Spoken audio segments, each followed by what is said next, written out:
اللہ اکبر اللہ اکبر اللہ اکبر اللہ اکبر اشہد ان لا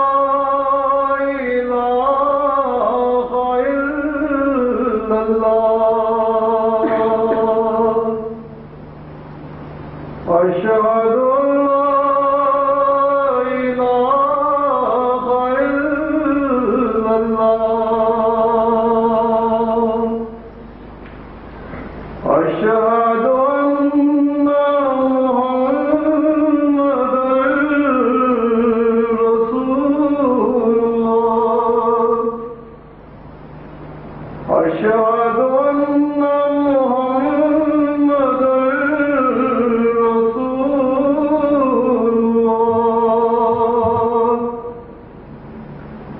حي على الصلاة حي على الصلاة حي على الفلاح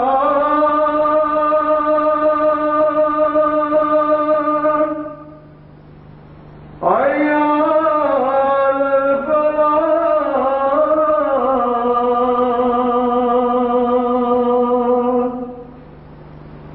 الله أكبر الله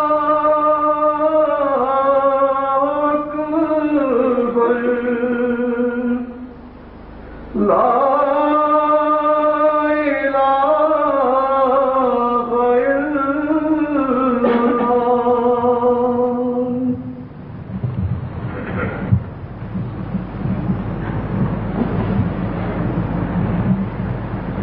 أشهد أن لا إله إلا الله وحده لا شريك له وأشهد أن محمدا عبده ورسوله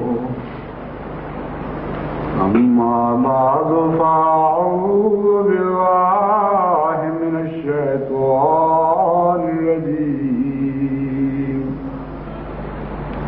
بسم الله الرحمن الرحيم الحمد لله رب العالمين الرحمن الرحيم مالك يوم الدين إياك نعبد وإياك نستعين اهدنا الصراط المستقيم صراط الذين أنعمت عليهم غير المغضوب عليهم ولا الضالين قالت الأعراب آمنا قل لم تؤمنوا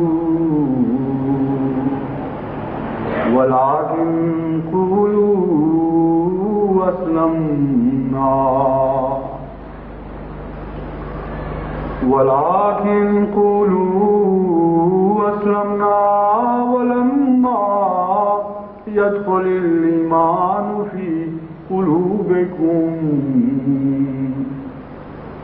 وإن تطيعوا الله ورسوله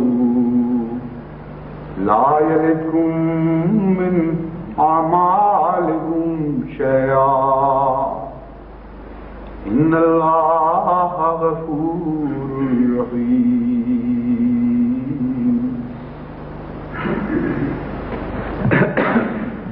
حکومت پاکستان نے جو احمدیوں کے خلاف آرڈیننس جاری کیا کا عنوان ہے کہ احمدیوں کی، یعنی انہوں نے تو قادیانی لفظ استعمال کیا ہے کہ قادیانیوں کی غیر مسلم سرگرمیوں کے خلاف آرڈیننس، تاکہ قادیانیوں کو ان غیر مسلم سرگرمیوں سے باز رکھا جا سکے۔ اور غیر مسلم سرگرمیاں کیا ہیں؟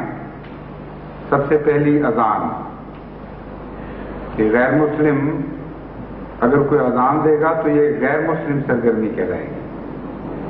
اس لیے صرف غیر مسلموں کو غیر مسلم سرگرمیوں کی اجازت نہیں دی جا سکتی، اور مسلمانوں کو غیر مسلم سرگرمیوں کی اجازت دی جا سکتی ہے۔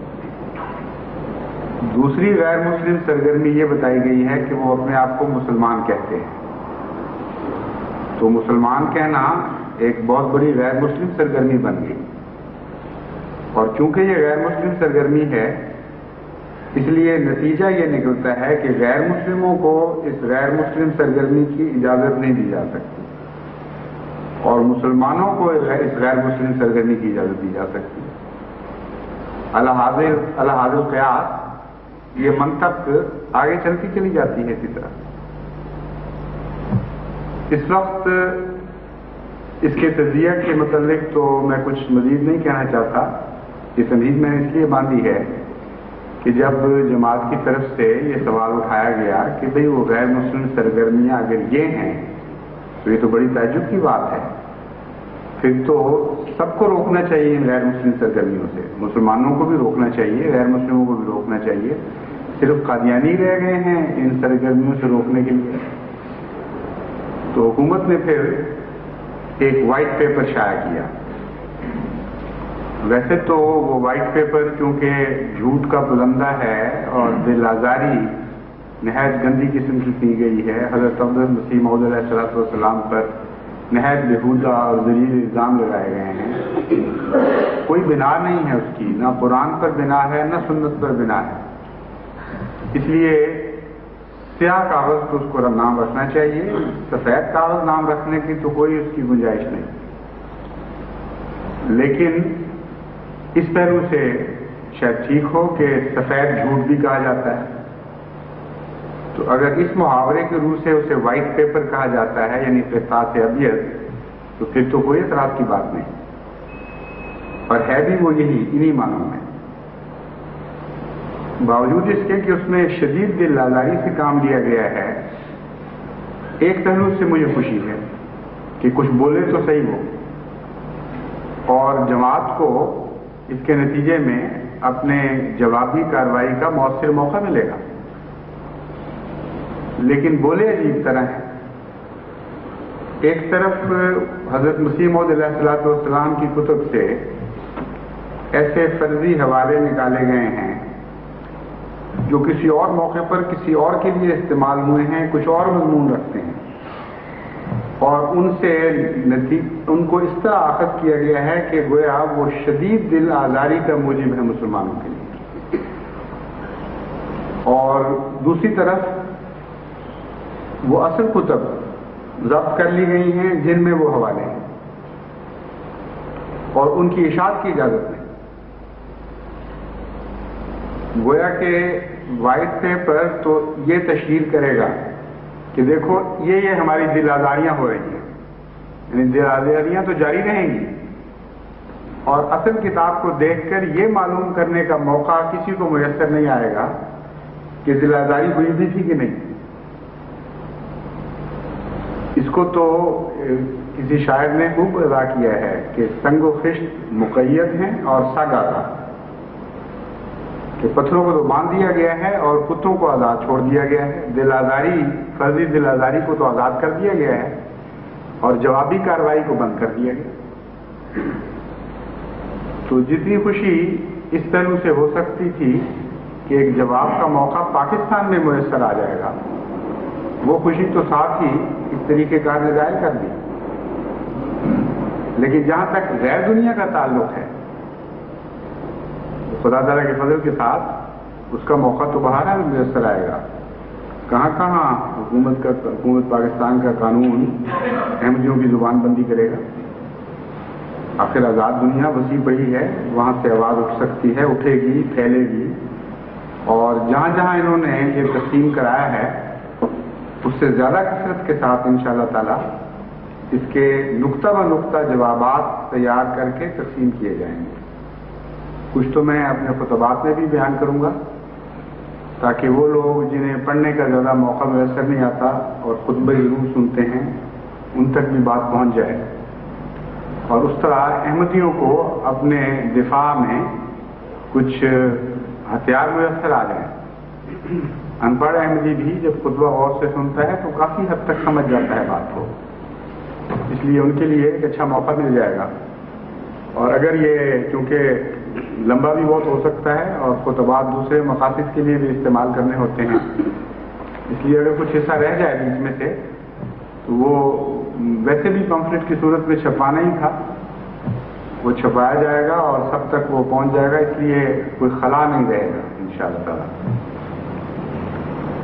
جہاں تک غیر مسلم دنیا کا تعلق ہے، ان کے سامنے جو انہوں نے موقف اختیار کیے ہیں وہ بھی سراسر جھوٹ اور غیر منطقی اور نہایت لغو موقف ہیں۔ ان کے متعلق جہاں جہاں اطلاع ملتی ہے ہم اس کا جواب بتاتے ہیں، اور زیادہ دیر تک تو کسی کو دھوکے میں رکھا نہیں جا سکتا۔ ان کے موقف کی ایک مثال یہ ہے جو نیوز ویک میں شائع ہوئی۔ ایک بڑے پاکستان کے افسر نے اپنے جواب میں یہ بات پیش کی کہ دیکھو ایک تو بڑی منطقی بات ہے، ایک غیر مسلموں کو کیسے اجازت دی جا سکتی ہے کہ وہ مسلمانوں کا بھیس بدل کر مسلمانوں کا لبادہ اوڑھ کر وہ لوگوں کو دھوکہ دے کہ وہ مسلمان ہیں۔ آخر حکومت کا فرض ہے کہ دھوکے بازوں کو پکڑے اور ان کے خلاف کارروائی کرے۔ تو یہ ایک منطقی دلیل انہوں نے قائم کی غیر دنیا کے لیے، جن کو قرآن و سنت سے تو غرض کوئی نہیں ہے، نہ ان کو یہ پتہ ہے کہ کوئی غیر مسلم حقیقت میں ہے بھی کہ نہیں، لیکن ان کے سامنے اتنی سی بات رکھ دی گئی کہ ہماری حکومت نے فیصلہ کر لیا اور ایک اسمبلی کا حوالہ دیا گیا کہ فلاں اسمبلی نے یہ فیصلہ کیا، اس لیے اس فیصلے میں بھی ہمارا قصور کوئی نہیں، ہم نے تو ورثے میں پایا تھا یہ فیصلہ، اور جب ہم نے ورثے میں یہ فیصلہ پایا کہ فلاں جماعت غیر مسلم ہے تو اس فیصلے پر نفاذ کروانا، عمل درآمد کروانا ہمارا کام تھا، وہ ہم نے کروایا ہے، اس سے زیادہ اس کی کوئی حیثیت نہیں۔ یہ بات تو انہوں نے پہنچا دی، لیکن اس کے اندر اتنی لغویات مضمر ہیں کہ جب وہ ہم دوسروں کو پہنچائیں گے اور پہنچا رہے ہیں تو کیسے کوئی یقین کر سکتا ہے کہ دھوکہ لمبے عرصے تک چل سکتا ہے؟ سوال ہی نہیں پیدا ہوتا۔ سب سے پہلے تو اسمبلی کی حیثیت سن لیجیے، یہ وہ اسمبلی ہے جس کے اوپر خود پاکستان نے ایک وائٹ پیپر شائع کیا اور سارے اسمبلی کے ممبران کا منہ کالا کر دیا اس وائٹ پیپر کے ذریعے، اور یہ اعلان کیا کہ ان میں سے کوئی بھی اس قابل نہیں تھا کہ شریف انسان کہلا سکے۔ مسلمان تو درکنار، ایک عام شریف انسان کہلانے کے بھی مستحق نہیں، یہ لوگ فلاں بھی تھے، جتنی بدیاں ہیں وہ ان لوگوں کے متعلق گنائی گئیں، اور یہ چھپا ہوا پیپر موجود ہے۔ اس لیے حکومت مجبور تھی، ایسی نئی حکومت ایسی اسمبلی کو ختم کرنے پر اخلاقاً پابند تھی۔ اس اسمبلی میں جن کا یہ حال ہے، انہوں نے اب فرماتے ہیں کہ ایک قانون پاس کیا تھا شرعی، اور اس کی شرعی حیثیت ہے کیونکہ اس اسمبلی نے جس میں سارے ملک کے نمائندے موجود تھے یہ اعلان کیا کہ جماعت احمدیہ غیر مسلم، تو ہم تو اس اسمبلی کے پابند ہیں، اس لیے لازماً ہم اس کی آگے بڑھ کر مزید پابندی کروائیں گے۔ تو جس اسمبلی کی اپنی حیثیت یہ تھی کہ وہ شریف انسان کہلانے کی ان کے نزدیک مستحق نہیں تھی، باہر کی دنیا کے نزدیک بے شک ہو، اس کے فیصلے پر اس قدر سر تسلیم خم کرنا اور سر جھکا لینا ایک بڑے تعجب کی بات ہے اور مزید بات یہ کہ اس کے فیصلے کی حالت یہ ہے کہ سارا قانون جو بڑی محنت سے اس نے تیار کیا تھا اور دستور اساسی کی صورت میں ملک کو دیا تھا وہ معطل، اور ترمیم کی عزت افزائی ہو رہی ہے صرف، یعنی 73 کا قانون تو معطل اور 74 کی ترمیم جاری۔ آخر کچھ تو احترام ہونا چاہیے نا اسمبلی کا۔ یہ تو ایسی بات بنتی ہے کہ ایک عورت صبح اٹھ کے کھا رہی تھی افطاری کے سحری کے وقت، کسی کو پتا تھا کہ وہ روزہ نہیں رکھتی، اس نے کہا بی بی تم روزہ تو رکھتی نہیں تو یہ آدھی رات کو اٹھ کے کھانا کیوں کھاتی ہو؟ اس نے کہا روزہ نہیں رکھتی تو کافر تو نہ ہو جاؤں، کچھ تو احترام کروں رمضان کا، جہاں تک کھانے والا حصہ ہے وہ تو مجھے پورا کرنا چاہیے وہاں۔ چنانچہ افطاری بھی کرتی تھی اور سحری بھی کرتی تھی اور بیچ میں بھی کھانا کھاتی تھی۔ تو یہ احترام ہے ان کے نزدیک اس اسمبلی کا کہ جس کی ساری بنائی ہوئی کانسٹیٹیوشن، تمام دستور اساسی تو اس 2 کوڑی کے لائق نہ رہا ہو اور یہ رہ جائے باقی۔ اور پھر ایک اور اس میں دھوکہ اور مغالطہ آمیزی ہے کہ یہ بھی شکل نہیں بن رہی عملاً یہ شکل بنتی ہے کہ سارا دستور ما ترمیم کے معطل تھا اور آرڈیننس کے ذریعے دوبارہ یہ ترمیم جاری کی گئی۔ تو ایک شخص کا فیصلہ ہے، اب تو اسمبلی والی بات ختم ہو گئی۔ جب سارا قانون معطل ہو گیا اور ترمیم بھی ایک دفعہ معطل ہو گئی، دوبارہ جاری کیا گیا ایک آرڈیننس، تو پھر اب اس کی قانونی شکل صرف یہ ہے کہ ایک شخص کا فیصلہ ہے۔ تو یہ چیزیں جب دنیا کے سامنے آئیں گی تو پاگل تو نہیں دنیا کہ وہ نہ سمجھ سکے، مگر قطع نظر اس کے کہ یہ فیصلہ کس کا تھا، جیسا کہ میں نے بیان کیا ہے، یہ موقف ہی حماقتوں کا بلندہ ہے کہ منافقت کی ہم کیسے اجازت دے سکتے ہیں۔ سب سے پہلے تو یہ کہ منافقت کہتے کس کو ہیں، قرآن و حدیث کی بات کرتے ہو تو اسے معلوم کرو، اور منافق کو کس چیز کی اجازت دی جا سکتی ہے اور کس کی نہیں دی جا سکتی۔ اول تو یہ فیصلہ کہ کسی کے دل میں کیا ہے، جو وہ دعویٰ کرتا ہے اس کے دل میں وہ ہے بھی کہ نہیں، سوائے خدا کے کوئی نہیں کر سکتا۔ اس لیے آپ اس کو جو چاہیں کہیں، یہ نہیں کہہ سکتے کہ جو تم منہ سے کہہ رہے ہو ہم اعلان کرتے ہیں کہ تمہارے دل میں یہ نہیں ہے۔ یہ کام سوائے خدا کے اور کوئی نہیں کر سکتا۔ چنانچہ آن حضرت صلی اللہ علیہ وآلہ وسلم اور خلفاء کی زندگی میں ایک بھی ایسا واقعہ نہیں کہ کسی نے اپنے آپ کو مسلمان کہا ہو اور حضور اکرم صلی اللہ علیہ وآلہ وسلم یا خلفاء نے یہ رد کر دیا ہو، فرمایا ہو کہ تم اندر سے غیر مسلم اور منافق ہو۔ ایک بھی ایسا واقعہ نہیں۔ جہاں تک قرآن کا مطالعہ کرتے ہیں کہ قرآن اس موضوع پہ کیا فرماتا ہے، تو جو آیت میں نے آپ کے سامنے پڑھ کے سنائی تھی اس میں اس کا مؤثر جواب موجود ہے، کیونکہ قرآن کریم تو ایک کامل کتاب ہے، کسی پہلو کو نہیں چھوڑتی۔ کوئی مستقبل کا فتنہ ایسا نہیں ہے جس کا ذکر اور اس کا تدارک قرآن کریم میں موجود نہ ہو۔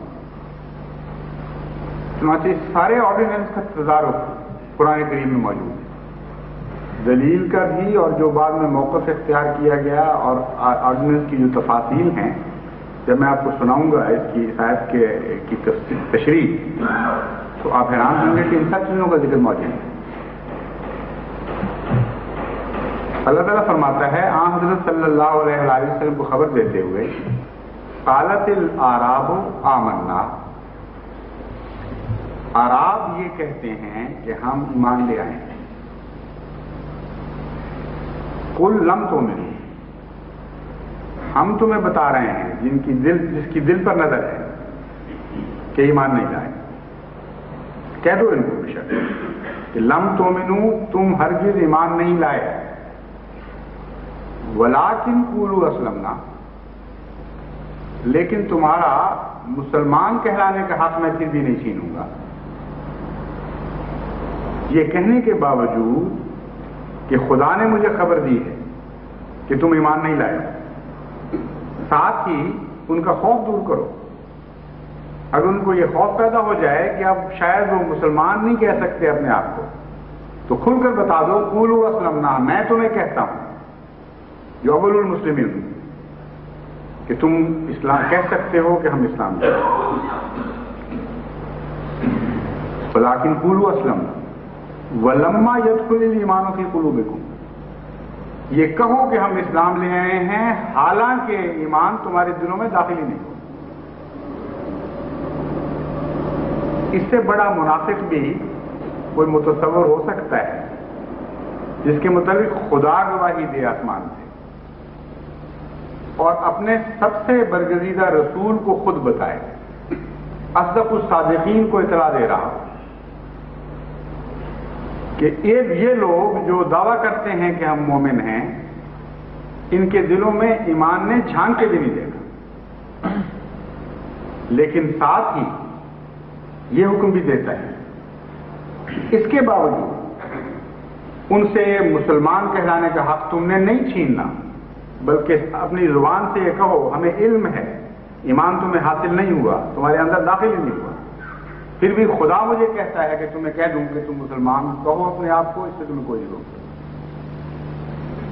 تو جہاں تک یہ جو دعویٰ تھا کہ منافقت سے مسلمان بنتے ہیں اس لیے ہم نے ان کو روکا ہے، یہ آیت کس طرح اس کو پارا پارا کر رہی ہے اس دعوے کو، یعنی اس آیت کا پہلا حصہ، یعنی سوچتے نہیں کہ حضرت صلی اللہ علیہ وسلم کے زمانے میں قرآن کریم سے ثابت ہے کہ منافقوں کی ایک بڑی تعداد موجود تھی، ایک سورہ المنافقون نازل ہوئی اس کے اوپر، اور جگہ جگہ ان منافقین کا ذکر ہے۔ تو آج ان کو پتہ چلا ہے کہ منافقین سے کیا سلوک ہونا چاہیے، حضرت صلی اللہ علیہ وسلم کو علم ہی کوئی نہیں تھا جن پر قرآن نازل ہوگا۔ اس کثرت سے منافقین کا ذکر ہو اور ایک منافق کو بھی حضور اکرم صلی اللہ علیہ وسلم نے زبردستی غیر مسلم کہنے پر اپنے آپ کو مجبور نہ کیا، بلکہ رئیس المنافقین وہ جو دل آزاری میں اس حد تک بڑھ گیا کہ حضرت صلی اللہ علیہ وسلم کے متعلق ایک غزوے سے واپسی پر اس نے یہ اعلان کیا کہ جو اس مدینہ اس شہر کا سب سے معزز شخص ہے وہ نعوذ باللہ من ذالک اس شہر کے سب سے ذلیل شخص کو نکال دے گا جب گھر پہنچے گا۔ اور صحابہ جانتے تھے کہ وہ کیا کہہ رہا ہے، چنانچہ اس قدر ان کے خون میں جوش پیدا ہوا اس انتہائی خوفناک حسد کے اوپر، اس گستاخی پر، کہ ان کی تلواریں بے نیام ہونے لگی۔ حضرت صلی اللہ علیہ وسلم نے فرمایا کہ کچھ نہیں کہنا اس کو، روک دیا حکمت، یعنی منافق بھی منافقوں کا سردار اور اتنے خوفناک جرم کا وہ مرتکب ہو گیا ہو کہ دنیا کے سب سے معزز انسان کو دنیا کا سب سے ذلیل انسان کہہ رہا، اور حضرت اقدس محمد مصطفیٰ صلی اللہ علیہ وسلم کا رد عمل اس دل آزاری پر یہ ہے کہ نہ صرف یہ کہ صحابہ کو منع فرمایا، بلکہ جب اس کا بیٹا اپنا جو ایک سچا مسلمان تھا وہ غیرت میں یہ بات برداشت نہیں کر سکا، اس نے اجازت چاہی کہ یا رسول اللہ مجھے اجازت دیں میں اس بات کا سر قلم کرتا ہوں، تو آپ نے فرمایا تمہیں بھی اس بات کی اجازت۔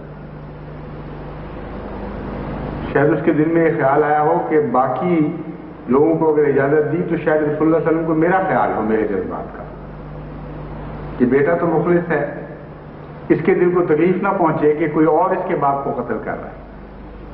کیسا عظیم نمونہ وہ دکھاتا ہے، خود حاضر ہوتا ہے، کہتا ہے یا رسول اللہ مجھے اجازت ہے، آپ نے فرمایا نہیں، لیکن وہ ایسا تڑپ رہا تھا، کیسا بے قرار تھا کہ جب مدینے میں داخل ہونے کا وقت آیا تو آگے جا کر رستہ روک کے کھڑا ہو گیا اپنے باپ، اس نے کہا خدا کی قسم میں تمہیں نہیں داخل ہونے دوں گا اس شہر میں جب تک یہاں یہ اعلان نہ کرو کہ تم دنیا کے سب سے ذلیل انسان ہو اور محمد مصطفیٰ صلی اللہ علیہ وسلم دنیا کے سب سے معزز انسان. اس نے یہ اعلان کیا اور پھر اس کو مدینے میں داخل ہونے کی اجازت دی. تو جو منافقوں کا سردار تھا وہ مسلسل اپنے آپ کو مسلمان کہتا رہا اور حضرت صلی اللہ علیہ وآلہ وسلم کی یہ خواہش رہی کہ میں خود اس کا جنازہ پڑھوں. یہ ہے اسوہ محمد مصطفیٰ صلی اللہ علیہ وآلہ وسلم. یہ ہے قرآن کریم کی تعلیم منافقین کے متعلق. اب کوئی نیا قرآن نازل ہو رہا ہے پاکستان کے اوپر کہ جہاں نئی تعلیمات جاری کی جائیں گی منافقین کے بارے میں, اور پھر یہ بھی پتہ نہیں کہ منافق ہے کون. تم منافق ہو یا وہ منافق ہیں جن کے متعلق تم کہہ رہے ہو کہ یہ منافق ہے. اس کا فتویٰ کون صادر کرے گا؟ تم کہتے ہو ہمیں کہ تم منافق ہو, اسی منہ سے ہم کہہ دیتے ہیں تم منافق ہو. فیصلہ کون کرے گا منافقت کا؟ منافقت کا فیصلہ تو خدا کے سوا کر کوئی نہیں سکتا, اور خدا کا یہ فیصلہ ہے کہ جب میں فیصلہ کر دوں تب بھی تمہارا کام نہیں ہے کہ زبردستی کرو. یہ میرا کام ہے زبردستی کروں یا نہ کروں. چنانچہ حضرت صلی اللہ علیہ وآلہ وسلم کے متعلق فرمایا انما انت مذکر لست علیہم بمسیطر, کہ اے محمد صلی اللہ علیہ وآلہ وسلم سب دنیا کا سردار ہے تو, لیکن تجھے داروغہ نہیں بنایا, صرف نصیحت کرنے والا بنایا ہے. لست علیہم بمسیطر, نہ زبردستی تو ان کو تبدیل کرے گا, نہ تیرے جواب طلبی کی جائے گی کہ کیوں تم نے زبردستی نہیں کی. مسیطر کے دونوں معنی, لیکن یہ داروغہ بن گئے اور دنیا کو کہتے ہیں کہ ہم کیسے اجازت دے سکتے ہیں کہ اسلامی ملک میں کہ منافق بس رہے ہوں اور وہ اپنے آپ کو مسلمان بنا رہے ہیں اور دنیا کو دھوکہ دے رہے ہیں. جو یقینی منافق تھے, جو جن کی متعلق خدا نے گواہی دی تھی, ان سے یہ سلوک کیوں نہیں ہوا؟ سوال تو یہ ہے ان کو کیوں اجازت دی گئی کہ وہ اپنے آپ کو مسلمان کہتے رہے, اور جو فرضی منافق ہیں ان سے یہ کچھ سلوک کیا جا رہا ہے. لیکن صرف یہی نہیں, میں نے تو یہ عرض کی تھی کہ لغویات کا ایک پلندہ ہے. امر واقعہ کیا ہے؟ منافقت دور کرنے کے لیے نہیں بلکہ منافقت پیدا کرنے کے لیے قانون جاری کیا گیا ہے. 40 لاکھ احمدی جو اپنے آپ کو مسلمان سمجھتا ہے اور یقین رکھتا ہے, اس کو یہ قانون مجبور کر رہا ہے کہ اپنے منہ سے تم وہ کہو اپنے متعلق جو تم اپنے آپ کو نہیں سمجھتے. یہ منافقت ہے یا وہ منافقت ہے کہ تم ان کو بے شک جھوٹا سمجھ رہے ہو لیکن اپنے آپ کو مسلمان ہی سمجھ رہے ہیں. بس ایسا شخص جو اپنے آپ کو مسلمان سمجھتا ہے اس کو کوئی دوسرا جو مرضی سمجھے, فرق کیا پڑتا ہے؟ یا تو اس دوسرے نے قیامت کے دن خدا کی جگہ بیٹھا ہونا ہو, پھر تو فرق پڑ جائے گا. لیکن اگر فیصلہ عالم الغیب نے کرنا ہے تو کوئی فرق نہیں پڑتا. ہم تمہیں جو مرضی سمجھیں, تم ہمیں جو مرضی سمجھو, فیصلہ قیامت کے دن ہوگا. لیکن اگر فیصلے اپنے ہاتھ میں لے لیے جائیں تو پھر فرق پڑتا ہے. اور اس قانون کی اب یہ شکل بن جاتی ہے کہ اگر کوئی احمدی اپنے آپ کو دل کی گہرائیوں کے ساتھ بھی مسلمان سمجھتا ہو, جس کے معنی یہ ہیں کہ توحید باری تعالیٰ کا قائل ہو, فرشتوں کا قائل ہو, حشر نشر کا قائل ہو, حضرت اقدس محمد مصطفیٰ صلی اللہ علیہ وآلہ وسلم کی صداقت کا قائل ہو, اور اس بات کا ان تمام اعمال کا قائل ہے جو اسلام نے فرض فرمائے ہیں, قرآن کریم کی حقانیت کا قائل ہو, اور یہ یقین رکھتا ہو کہ نماز, روزہ, حج, زکوٰۃ یہ سارے فرائض ہیں, ان پر عمل کرنا ضروری ہے. ایسے شخص کو یہ قانون کہے گا کہ ہماری نظر میں چونکہ تم منافق ہو اس لیے غیر مسلم ہونے کا اعلان کرو، اور غیر مسلم ہونے کا اعلان ان ساری چیزوں کا برعکس ہے بالکل، اس کے سوا غیر مسلم بانی کوئی نہیں سکتا۔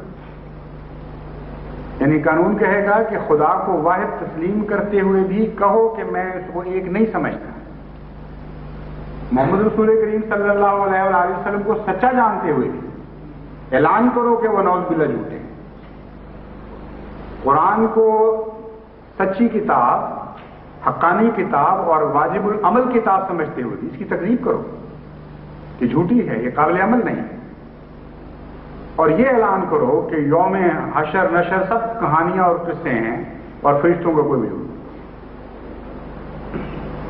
یہ اعلان کرو ورنہ قانون تمہیں سزا دے گا۔ یہ ہے وہ منافقت دور کرنے کا علاج جو اس قانون میں تجویز کیا گیا ہے۔ حیرت کی بات ہے کہ منافقت وہ ہے یا یہ منافقت ہوگی کہ قانون مجبور کر کے یہ باتیں کہلوا رہا ہو اور دل میں کچھ اور ہو۔ تو منافقت کی تعریف ہی بدل دی ہے۔ تعریف یہ کی گئی ہے کہ جو دل میں ہے وہ اگر تم کہہ دو گے تو تم منافق،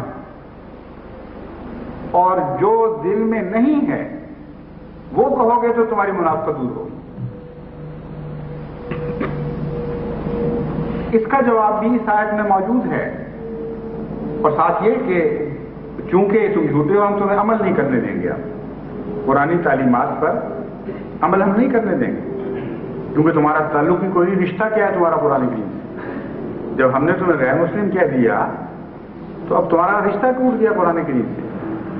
اس لیے یہ ساری باتیں جو میں نے بیان کی تھیں یہ قرآنی تعلیم ہے، توحید، حضرت صلی اللہ علیہ وسلم کی صداقت کا اعلان، قرآن کو سچا سمجھنا، برحق سمجھنا، واجب التعمیل سمجھنا، یہ ساری باتیں قرآن سے ہی تو ملی ہیں ہمیں، ان میں سے ایک بھی ایسی نہیں ہے جو قرآن سے باہر ہے۔ تو یہ اب نتیجہ نکالا جا رہا ہے کہ چونکہ ہم نے تمہیں غیر مسلم سمجھ لیا اور اعلان کر دیا، اس لیے اب تمہارا قرآن سے تعلق ٹوٹ گیا ہے، اس شریعت پر تم عمل نہیں کر سکتے، اس شریعت کی اصطلاحیں استعمال نہیں کر سکتے، اس شریعت کی عبادت کے طریقے اختیار نہیں کر سکتے، کیونکہ یہ ہماری ہو گئی اور ہم نے تمہیں اس شریعت سے نکال دیا۔ اور قرآن کریم کے متعلق دیکھیے کہ وہ کیا کہتا ہے اس صورتحال میں۔ فرماتا ہے وَإِن تُطِيعُوا اللَّهَ وَرَسُولَهُ لَا يَلِدْكُم مِّنْ أَعْمَالِكُمْ شَيْئًا، کہ اے منافقو، جن کو ہم منافق کہہ رہے ہیں یعنی عرش کا خدا کہہ رہا ہے، اے وہ لوگوں جن کے دلوں میں ایمان داخل ہی نہیں ہوا، اس اعلان کے باوجود ہم تمہیں یہ بھی تسلی دیتے ہیں کہ غیر مومن ہوتے ہوئے، منافق ہوتے ہوئے بھی اگر تم ایک بھی اچھا عمل کرو گے تو خدا اس عمل کو بھی ضائع نہیں کرے گا۔ یعنی قرآن پر عمل کرنے کی دعوت بھی ساتھ ساتھ دے رہا ہے، فرما رہا ہے کہ منافق ہو، اور ساتھ دعوت نہیں بلکہ حکم دے رہا ہے، تسلی دلا رہا ہے کہ ہاں پھر بھی آؤ اور قرآن سے فائدہ اٹھاؤ، اور یہ کتاب کسی کے لیے خاص نہیں ہے، رحمت للعالمین کے اوپر نازل ہوئی ہے، تمام جہانوں کے لیے رحمت ہے، مومنوں کے لیے بھی رحمت ہے اور منافقوں کے لیے بھی رحمت ہے، یعنی ان منافقوں کے لیے جن کو خدا منافق کہتا ہے، اور ان کو بھی یہ تسلی دیتی ہے کتاب کہ تم بھی میرے فیض سے باہر نہیں رہے۔ اس جھوٹ کے باوجود، اس دوغلی زندگی کے باوجود ہم تمہیں بتاتے ہیں کہ اگر تم قرآن پر عمل کرو گے اور نیک اعمال کرو گے تو اللہ ان کو ضائع نہیں کرے گا۔ اور یہاں کیا نتیجہ نکالا جا رہا ہے کہ چونکہ ہم نے تمہیں منافق قرار دے دیا اس لیے قرآن پر عمل نہیں کرنے دیں گے۔ بالکل ایک نئی شریعت نازل ہوئی ہے، اس لیے منافقت کیوں کرتے ہیں؟ تسلیم کریں کہ ہماری شریعت الگ ہے اور ہم اپنی شریعت کے ڈنڈے سے تمہیں ہانکیں گے، خود تو منافق نہ بنے۔ قرآن کریم کے اوپر ایک جھوٹا الزام لگا کر کہ قرآنی تعلیم ہے، یہ کتنا بڑا ظلم ہے کہ ساری دنیا میں قرآن کریم کو بدنام کرنا اور اپنی دھاندلی کے لیے قرآن کریم سے جواز ڈھونڈنا، اور جواز نہ ملے تب بھی قرآن کی طرف منسوب کر کے وہ بات شروع کر دینا۔ یہ واقعہ ہو رہا ہے۔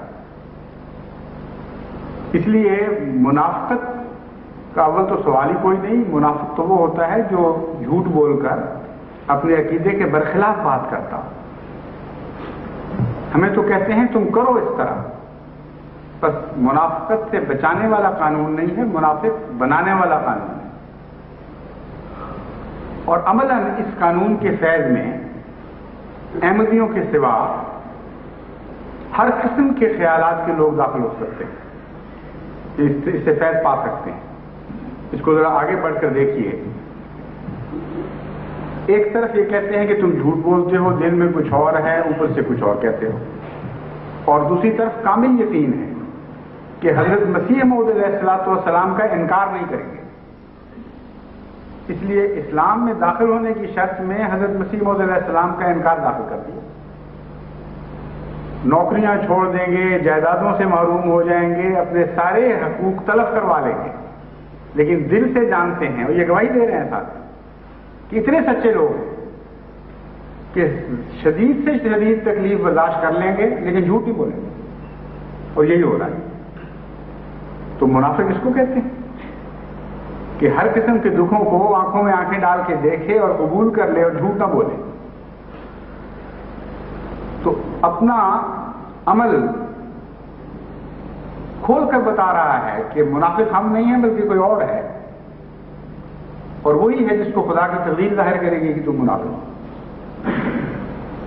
پھر ایک اور اس بہانے، اس عذر میں حماقت کا پہلو یہ ہے کہ کہا یہ جا رہا ہے کہ احمدی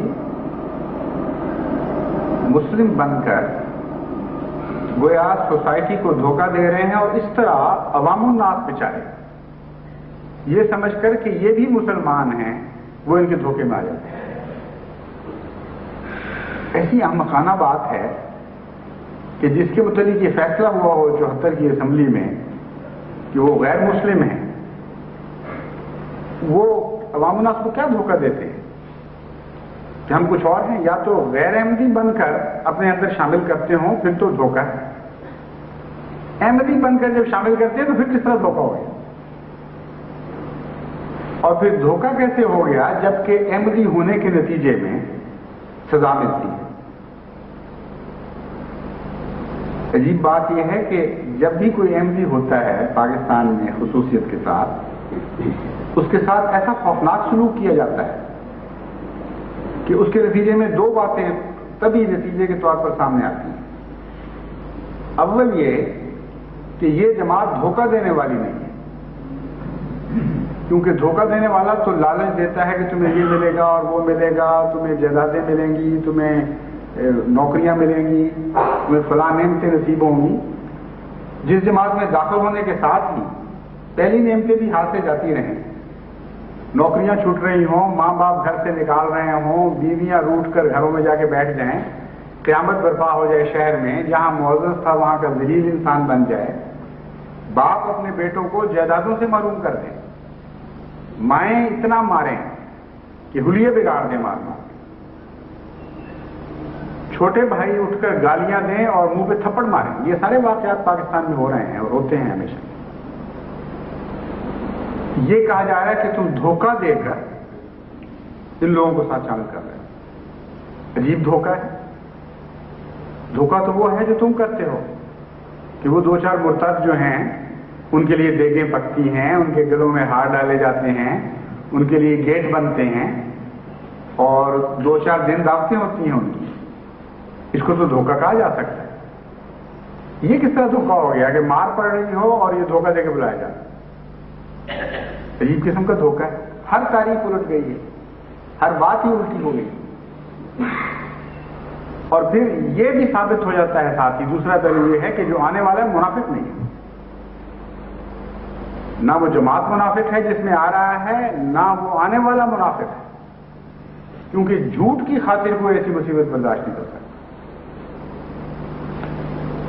یہ کیسے ممکن ہے کہ اعلان تو یہ ہو رہا ہو کہ فلاں شخص کی چوری ہو گئی ہے اور جو چور پکڑا جائے گا اس کو ہم منہ کالا کریں گے، گلے پہ سوار کریں گے، جوتیاں مارتے ہوئے شہر سے نکال دیں گے، اور کوئی شخص جس نے چوری نہ کی ہو وہ جھوٹ بول کے منافق بن کے چور بن جائے. ایسا پاگلپن بعض عقلوں کو تو نصیب ہوتا ہوگا لیکن عام دنیا کی عقلوں میں نہیں آتا. اگر یہ کہا جائے کہ فلاں چور کو حلوے تقسیم ہوں گے, مٹھائیاں کھلائی جائیں گی اور گلوں میں ہاتھ ڈالے جائیں گے, پھر تو بڑے چور کے دعوے دار پیدا ہو جائیں گے. لیکن جہاں سزا ملتی ہو وہاں جھوٹے کا کام ہی کوئی نہیں. وہ تو کوسوں بھاگتا ہے ایسے موقع سے جہاں سزا ملتی ہو. تو احمدیت کی سچائی کے لیے تو خدا نے ایک باڑ بنا دی ہے اور انہی کے ہاتھوں سے بنوائی ہے جو منافق کہہ رہے ہیں اور جو جھوٹ کا الزام لگاتے ہیں. احمدیوں نے خود تو نہیں یہ باڑ بنائی, اور یہ وہی باڑ ہے جو ہر نبی کے وقت بنائی جاتی ہے اور نبوت کی صداقت کا سب سے بڑا نشان بنتی ہے. حضرت ابراہیم علیہ السلام نے کون سا نعوذ باللہ جھوٹ بولا تھا؟ وہ تو صدیق النبیہ تھے. یہ نبی ہوتے ہی سچے ہیں, پر ایسے سچے تھے کہ اللہ نے بار بار صدیق فرمایا. کس منافقت کی سزا ملی تھی کہ آگ بھڑکائی تھی, اور اس کے بعد ایک کے بعد دوسرے نبی کے ساتھ یہ سلوک کیا گیا. ناممکن تھا کسی کے لیے اس جماعت تک پہنچنا جب تک آگ میں سے گزر کے نہ ہو جاتا. پھولوں کی سیج تو نہیں تھی, ہاں کانٹوں پر سے گزرنا پڑتا تھا. تو منافق اس طرح پیدا ہوتے ہیں دنیا میں, مارے کھاتے, سزائیں حاصل لیتے, شدید تکلیفوں میں مبتلا ہو کر پھر بھی مسکراتے ہوئے مزید تکلیفوں کی طرف بڑھ رہے ہیں. بڑا ہی کوئی احمق انسان ہوگا جو ایسے شخص کو منافق کہے. یا عقل کے پیمانے بدل جائیں, تاریخیں سب تبدیل ہو جائیں, پھر ٹھیک ہے جو مرضی کہو, لیکن عام دنیا کی عقل کے مطابق یہ شخص پاگل کہلائے جا سکتے ہیں زیادہ سے زیادہ. اور انبیاء کو پاگل اسی لیے کہا جاتا ہے, کہتے ہیں تو دیوانے ہو گئے. منافق نہیں کہہ سکتے. پہلے لوگوں کو عقل تھی, اب اتنی بھی باقی نہیں رہی. قرآن سے پتہ چلتا ہے کہ پہلے لوگوں نے جادوگر بھی کہا اور جھوٹا بھی کہہ دیا اور پاگل بھی کہہ دیا اور عاشق بھی کہہ دیا اپنے رب کا, لیکن کبھی کسی نے منافق نہیں کہا, کیونکہ منافقت کی ایک اور نہیں ہوا کرتا. ہاں پاگل ہو جائے کوئی تو پھر تکلیفیں اٹھاتا ہے. اس لیے یہ بات بھی نہایت ہی لغو اور بےمانی ہے کہ جماعت دھوکے سے لوگوں کو داخل کرتی ہے اپنے اندر, اور اس دھوکے سے بچانے کی خاطر ان سے مسلمان کہلانے کا حق چھین لیا. جو بھی آ رہا ہے اس وقت احمدی ہو رہا ہے, وہ جانتا ہے کہ مجھ سے کیا ہوگا, مجھے غیر مسلم کہا جائے گا, گھروں سے نکالا جائے گا, مارا جائے گا, تکلیفیں دی جائیں گی, پھر آتا ہے. اس لیے اس کو منافق کہنے کا تمہارے لیے کوئی جواب ہی کوئی نہیں. اور یہ قانون تمہارے اپنا کیا حال کر دے گا اور کر رہا ہے, اس پر بھی غور کرو. ہم تمہیں ایک نصیحت کرتے ہیں. وہ امت جو امت مسلمہ کے نام سے اس قانون کے نتیجے میں ابھرے گی, اس کی شکل کیا ہوگی؟ احمدی تو اپنی سچائی کی وجہ سے, چونکہ خدا کے قائل ہیں اور خوف رکھتے ہیں, پتہ ہے ہم نے جان دینی ہے, شدید تکلیفیں اٹھاتے ہیں, لیکن حضرت مسیح موعود علیہ السلام کا انکار نہیں کرتے. اس لیے وہ تو کسی صورت میں اس مصنوعی تاریخ کے اندر داخل ہو نہیں سکتے, ان کے لیے تو راستے بند ہیں پہلے سے. لیکن ایک دہریہ کے لیے تو یہ روک نہیں ہے. ایک دہریہ کو تو کھلی چھوٹی ہے, جو چاہے کہے. اس لیے پاکستان میں اگر 1 کروڑ دہریہ بھی ہو تو اس قانون کی روح سے وہ سچا مسلمان کہلائے گا. ایک دہریہ کے لیے کون سی مشکل ہے یہ لکھ دینا کہ مسیح موعود علیہ السلام جھوٹے, جو دل میں خدا کو بھی جھوٹا سمجھتا ہو, اس کا وجود ہی تسلیم نہ کرتا ہو, سارے نبیوں کو وہ جھوٹا لکھوانا ہو اسے لکھوا لیں گے. اس کے لیے کون سی مشکل ہے؟ اگر تعریف یہ ہو سچا مسلمان ہونے کی کہ اول سے لے کر آخر تک جتنے نبوت کے دعوے دار تھے سارے ہی جھوٹے تھے, تو شوق کے ساتھ یہ جو مرتد یہ دہریہ ہیں یہ اس پہ دستخط کریں گے کہ ہاں ہم مسلمان بنتے ہیں. تو تو ایک حضرت مرزا صاحب کا انکار ہے کہ یہ کون سا مشکل ہے؟ عملاً یہ ہو رہا ہے پاکستان میں احمدیوں کے سوا جتنے مسلمان پیدا ہوئے ہیں ان میں دنیا کو علم ہے، یہ کون انکار کر سکتا ہے اس بات کا کہ ان میں دہریہ شامل نہیں ہے؟ وہ سارے کے سارے مسلمان ہیں اس تاریخ کی روح سے، کیونکہ جھوٹ بول سکتے ہیں۔ پھر جو عدالتوں میں جھوٹی گواہی دینے کا عادی ہو، جو اپنی منفعت کے لیے اسلام کو نظر انداز کرنے کا عادی ہو، اس کے لیے کون سا مشکل ہے جھوٹ بولنا؟ تو قانون اب یہ بن گیا کہ جو سچے ہیں، جو سچائی کے لیے قربانی دینے کے پر آمادہ ہیں اور ہر قسم کی قربانی کے لیے تیار ہیں، وہ تو منافق ہیں، اور جب تک غیر منافق قرار نہیں دیے جائیں گے، جب تک جھوٹ بول کر ہمارے اندر داخل نہ، اور جو جھوٹ بولتے ہیں ان پر ہمیں کوئی اعتراض نہیں، شوق سے آئیں اور موریں لگواتے رہیں کہ تم مسلمان ہو، تم بھی مسلمان ہو، اور تم بھی مسلمان ہو۔ یہ نقشہ نیا ایک شریعت کا ابھر رہا ہے پاکستان میں، اور کوئی خوف نہیں کر رہا، اور پھر اس کا بڑے فخر سے پروپیگنڈا کیا جا رہا ہے ساری دنیا میں۔ تمام دنیا کی حکومتوں کو یہ لکھ لکھ کر بھیجا جا رہا ہے کہ یہ وجہ تھی، ہم اس لیے مجبور ہو گئے تھے احمدیوں کو منافق قرار دینے پر اور ان سے مسلمانی کا حق چھیننے پر۔ اول تو حق تمہیں دیا ہی کسی نے نہیں، یہ خدا کے کام ہیں، اللہ بہتر جانتا ہے کون مسلمان ہے کون نہیں ہے۔ جن کو مسلمان کہہ رہے ہو ان کا جائزہ تو لو کبھی، کوئی حقیقت میں اسلام کا قائل بھی ہے کہ نہیں؟ کثرت سے اشتراکی ہیں ان میں جو خدا کا مذاق اڑاتے پھرتے ہیں۔ آج بھی پاکستان کے اخباروں میں، رسالوں میں وہ تمسخر اڑا رہے ہیں، اور کسی کو ضرورت نہیں کہ ان کو غیر مسلم کہہ سکتے، کیونکہ قانون ایسا بنا دیا، اس قانون کی زد میں وہ نہیں آ سکتے۔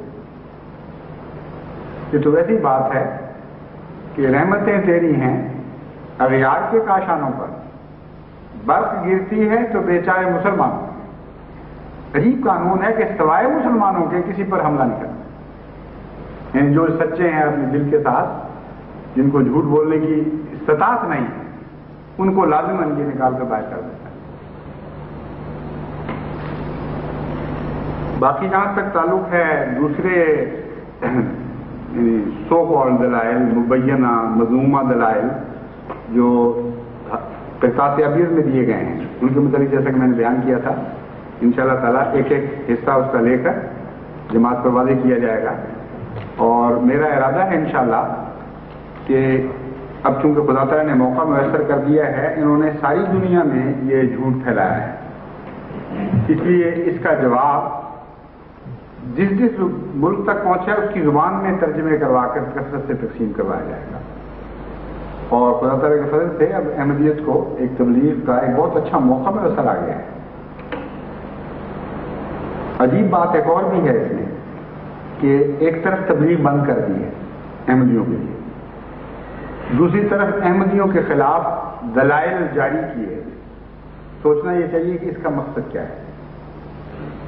پاکستان کے متعلق سوچیں تھوڑی دیر کے لیے کہ وہاں آج جب یہ احمدیوں کے خلاف دلائل سکھائے گئے مبینہ مسلمانوں کو، تو یعنی ہم تو انہیں مسلمان ہی کہتے ہیں، مبینہ اس لیے میں کہہ رہا ہوں کہ سرکار کے حوالے سے، ورنہ جہاں تک جماعت احمدیہ کا موقف ہے اس میں غلطی کوئی نہ لگے۔ جماعت احمدیہ ان کو غیر مسلم کبھی نہیں کہتی، نہ کبھی کہا ہے، نہ آئندہ کہے گی۔ کفر دونا کفر کا مسئلہ جہاں تک ہے، اس کے اندر ہر فرقہ ایک دوسرے کو کافر کہتا رہا ہے، اب بھی کہہ رہا ہے، لیکن غیر مسلم کہنا اور بات ہے۔ غیر مومن کو کافر کہتے ہیں، اور قرآن سے پتہ چلتا ہے کہ خدا تعالیٰ نے خود فرمایا رسول اللہ صلی اللہ علیہ وسلم کو کہ ان کو کہہ دو تم غیر مومن ہو، اسی کو کافر کہتے ہیں، لیکن ساتھ ہی غیر مسلم نہیں کہا، نہ مجبور کیا کہ تم اپنے آپ کو غیر مسلم کہو۔ یہ دو الگ الگ اصطلاحیں ہیں۔ اس لیے جب میں کہتا ہوں مبینہ تو مراد یہ نہیں کہ ہم مسلمان نہیں تسلیم کرتے، ہم تو یہ اقرار کرتے ہیں کہ جو منہ سے جو کہتا ہے، جس مذہب کی طرف منسوب ہوتا ہے، اسے یہ حق بہرحال دیا جائے گا کہ وہ اس مذہب کی طرف منسوب ہو. جب ہم کہتے ہیں کافر ہے تو مراد صرف یہ ہے کہ فی الحقیقت جہاں تک اس مذہب کی کہ مغز کا تعلق ہے وہ اس سے عاری ہے، اور مراد صرف اتنی ہے کہ جب وہ وفات پائے گا تو خدا تعالیٰ کے حضور حاضر ہوگا، اس کے اعمال اس کو کافر بتا رہے ہوں گے یا اس کے بعد بد عقائد اس کو کافر بتا رہے ہیں. اس سے زیادہ ہمارے فیصلے کی کوئی حقیقت نہیں.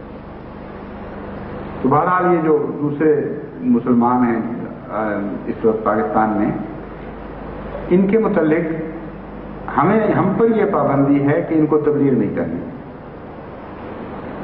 حالانکہ یہ سوچا ہی نہیں گیا کہ تبلیغ تو دو دھاری تلوار ہوتی ہے، ایک طرف سے بند ہو ہی نہیں سکتی جب تک دوسری طرف سے بند نہ ہو. تو عوام الناس پاکستان کے بیچارے سوچ ہی نہیں سکے کہ ہوا کیا ہے. واقعہ یہ ہے کہ ان پر بھی یہ پابندی عائد ہو گئی ہے کہ انہوں نے ہمیں تبلیغ نہیں کرنی. اگر یہ نہیں ہے تو پھر یہ شکل نکلتی ہے، حکومت پاکستان کا یہ فیصلہ ہو گیا کہ اگر احمدیوں کو کوئی غیر احمدی تبلیغ کرے تو انہوں نے نہایت خاموشی سے تبلیغ سننی ہے اور جواب میں کچھ نہیں کہنا. سمجھ آئے یا نہ آئے یہ ایک طرفہ بات سنتے چلے جائیں اور جواب میں کچھ نہ کہیں. یہ قانون ہے کہاں سے لیا؟ قرآن سے حاصل کیا، سنت محمد مصطفیٰ صلی اللہ علیہ وسلم سے اخذ کیا. حضور تو جب تبلیغ کرتے تھے تو دو پہلو نمایاں تھے. ایک یہ کہ دنیا کا کوئی فرد بشر آپ کی تبلیغ کے فیض سے باہر نہیں رہا، نہ قرآن نے اجازت دی کہ کسی کو چھوڑ دو. یہودیوں کے پاس بھی گئے، دکھ اٹھا کر مارے کھا کر بھی گئے اور تبلیغ کی. تو یہ کون سی شریعت ہے کہ احمدیوں کو تبلیغ نہیں کرنی؟ اور اگر تبلیغ کرنی ہے تو پھر یہ سنت کہاں سے نکالی کہ تم بولی جاؤ اور احمدی نہیں بولے؟ کیونکہ حضرت صلی اللہ علیہ وسلم کا تو یہ تبلیغ کا نمونہ نہیں تھا. آپ تو گھنٹوں دیتے تھے غیروں کو، ان کو تبلیغ کرتے تھے، پھر ان کی باتیں سنتے تھے، بڑے تحمل اور پیار سے سنتے تھے. بلکہ ایسے بھی تھے جو آ کر نہایت گستاخیاں کر جاتے تھے، بڑی سخت گستاخیاں کر جاتے تھے گفتگو کے دوران، اور ان کو موقع دیتے چلے جاتے تھے. قُولُ انظُرْنَا جو قرآن کریم میں حکم آتا ہے، رائے نہ منہ بگاڑ کرنا کہا کرو، یہ کس طرف اشارہ ہے؟ یہ تو نہیں تھا کہ رسول کریم صلی اللہ علیہ وسلم کو علم نہیں ہوتا تھا کہ کیا ہوا ہے. گفتگو ہوتی تھی، مجالس ہوتی تھی، یہود آتے تھے، کئی قسم کے سوال کرتے تھے، جواب دیتے تھے. تو رسول اللہ صلی اللہ علیہ وسلم کو تبلیغ ہو کر سکتا ہے یہودی نعوذ باللہ من ذالک، اور آپ کو تبلیغ نہیں ہو سکتی؟ یہ کون سا قرآن کریم نکالا نیا؟ اور پھر حضرت صلی اللہ علیہ وسلم تبلیغ کرتے تھے اور پھر جواب سنتے تھے. اور نئی شریعت یہ ہے کہ تمہیں اگر تبلیغ کی جائے گی تو جواب کی اجازت نہیں ہوگی، ورنہ تبلیغ ہی نہیں کی جائے گی. اگر نہیں کی جائے گی تو غیر شرعی طور پر باقی سب مسلمانوں کا حق تم نے چھین لیا، شریعت اسلامیہ کے مخالف حق ان سے چھینا. اور اگر ہمیں جواب کی اجازت نہیں تو شریعت اسلامیہ کے مخالف ہمارا حق چھین لیا. جس پہلو سے اس کا تجزیہ کریں ہر پہلو احمقانہ ہے، ایک بھی عقل والا پہلو اس میں نہیں. یہی وہ موقع ہے جس کے متعلق قرآن کریم فرماتا ہے الیس منکم رجل رشید، یہ کیا ہو گیا ہے قوم تمہیں، کیا ایک بھی عقل والا تم نے باقی نہیں رہا؟ غور کرو تم کہاں پہنچ گئے ہو. ہر بات کو تم نے الٹ کر دیا ہے، ہر منطقی نتیجے سے محروم رہ گئے ہو، اور علم نہیں ہو رہا تمہیں کہ کہاں پہنچا دے گی تمہیں یہ منطق. تمہارے دلائل تمہیں کس طرح دھکیل کے لے کے جا رہے ہیں. بس اب جو وائٹ پیپر ہے جس کا میں نے ذکر کیا کہ تفصیل سے میں بعد میں بتاؤں گا، اس وائٹ پیپر میں تو یہی شکل بنتی ہے کہ ہماری شریعت کے مطابق ہم تمہارے اوپر جتنے چاہیں الزام لگاتے چلے جائیں.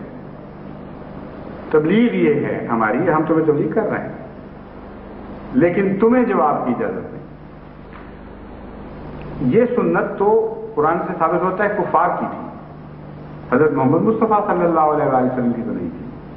وہ یہ کہتے تھے کہ اپنی باتیں کر لیا کرو، اور جب وہ قرآن پڑھنے لگے آگے سے، جب وہ جواب دینے لگے تو شور مچا دیا کہ یہ نہیں ہم کریں گے۔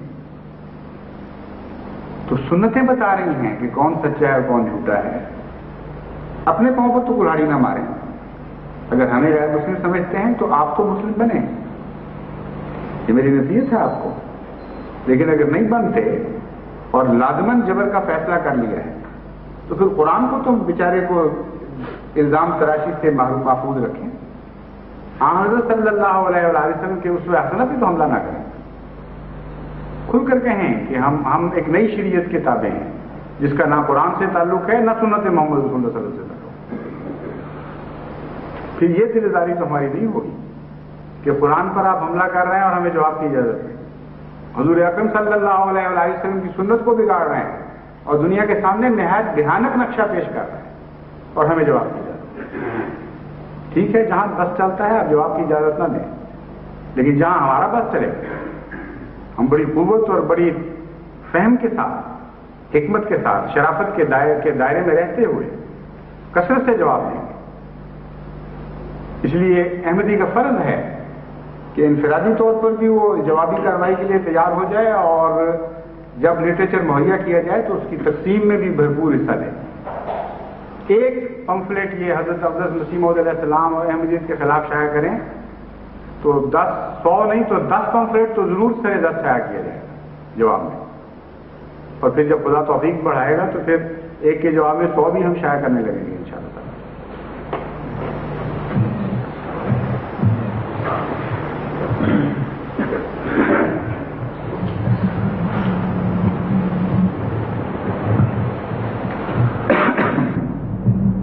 الحمدللہ نحمدہ ونستعینہ ونستغفرہ ونؤمن بہ ونتوکل علیہ ونعوذ باللہ من شرور انفسنا ومن سیئات اعمالنا، من يهده الله فلا مضل له ومن يضلله فلا هادي له، ونشهد أن لا إله إلا الله وحده لا شريك له، ونشهد أن محمدا عبدہ ورسولہ۔ ایک اور نہایت ہی دردناک اور بھیانک تازہ ظلم کی اطلاع آئی ہے، اس سلسلے میں جو احباب جماعت کو دوبارہ دعاؤں کی طرف متوجہ کرتا ہوں۔ اپنے مظلوم بھائیوں کے لیے بہت دعا کریں۔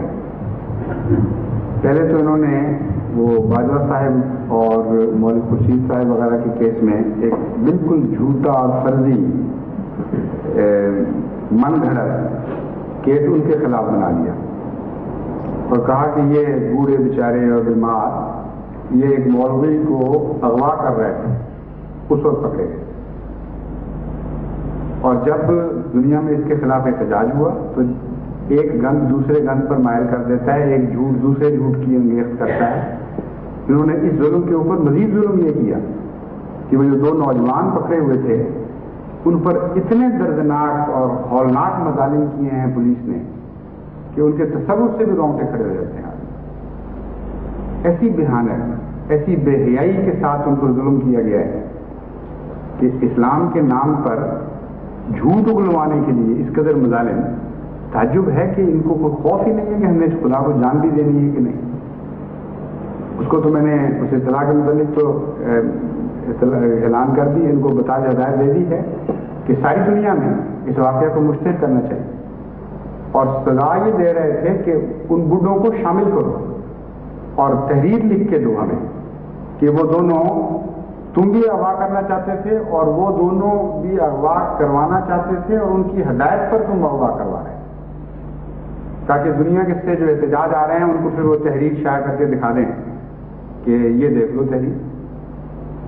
اور ایک ایک رات میں بعض 5-5 دفعہ وہ بیہوش ہوئے مارے کھا کھا کر، اور ننگے بدن کر کے ان کو گاؤں والوں کو دعوت دی گئی کہ آئیں ان کو دیکھیں، اور انتہائی گندی مغلظات حضرت مسیح موعود علیہ السلام کے خلاف اور ان کے والدین اور ان کے عزیزوں کے خلاف جو گندی گالیاں سوچی جا سکتی ہیں وہ دی گئی، اور پھر بلیڈوں سے ان کو چیرا گیا اور ان کے اوپر مرچیں پھینکی گئیں، ہر قسم کے الٹے لٹکائے گئے، یہاں تک کہ اسی حالت میں وہ بیہوش ہوئے۔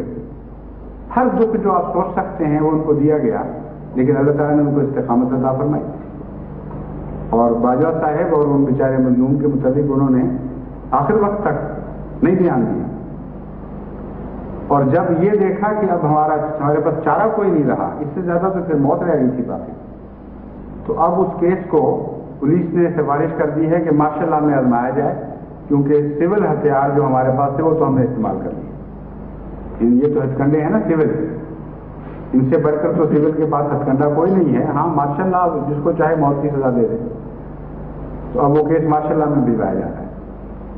تو دعا کریں، ان لوگوں سے واسطہ ہے اس وقت اسلام کو، اور اسلام پر یہ ہیں ظلم کرنے والے انتہائی خوفناک، اللہ تعالیٰ ان کو ہدایت دے اور باز رکھے، کیونکہ یہ معاملہ تو اتنا بڑھ چکا ہے کہ اس کے بعد پھر خدا کی طرف سے سوائے اس کے کہ ایسی قوموں کی ہلاکت کی تدبیر لکھ دی جائے، پھر اور کچھ رہتا نہیں باقی، اپنی بے حیائی میں اور ظلم و سفاکی میں اور سچائی کو جھٹلانے میں ایک حد سے آگے نکل چکے ہیں۔